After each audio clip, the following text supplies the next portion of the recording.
देव बरो दीस दिवंक तुमकां सोमेस्तांक आयची शुभ वार्ता जर तर आमी नियाळ केल्यार सर्गीचे राज दोन वपारींनी जेजू विवारसिता आनी पयली वपार मनीस आपल्या शेतांत बी वमता पूण ताका कळीत ना तें कशें किर्लाता वाडटा व्हड जाता आनी फळ दिवंक शकता म्हळ्यार मनशाच्या सक्ते वरवीं न्हय तें व्हड जावचें बागार देवाच्या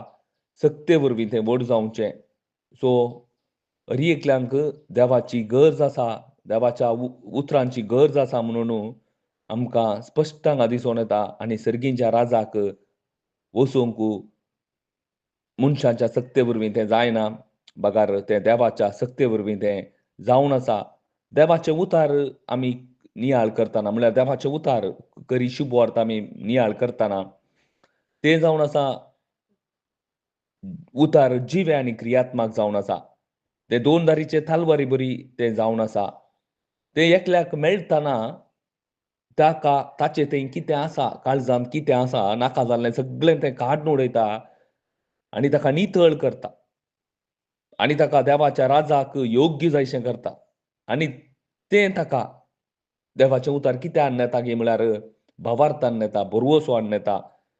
आनी आनी तो ताचो भावार्थ आनी बरवसो तो सर्गींच्या राजाक योग्य जायशें करता आनी तशेंच दुसरी वपार आमी पळोवंक पळयल्यार सासवाच्या बियाची वपार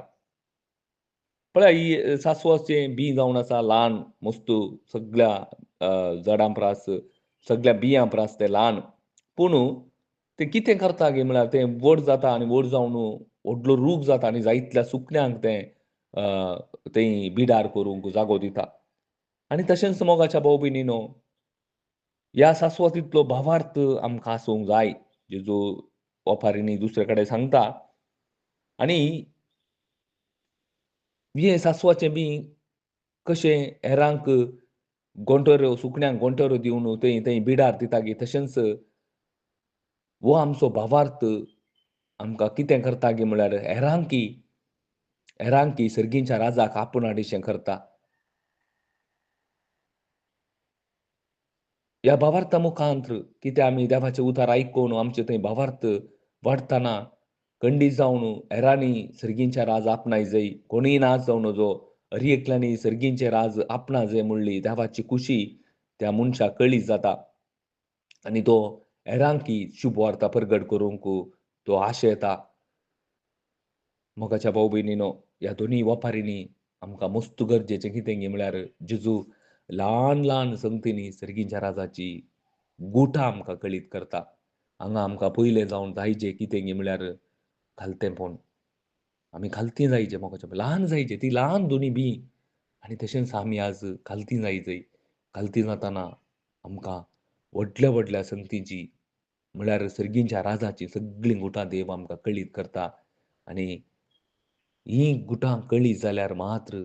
एका मनशाक जेजू क्रिस्ता खातीर जियोंक जाता नाजाल्यार जेजू क्रिस्ता खातीर जियोंक जायना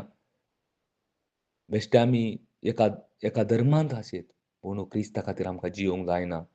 आमेन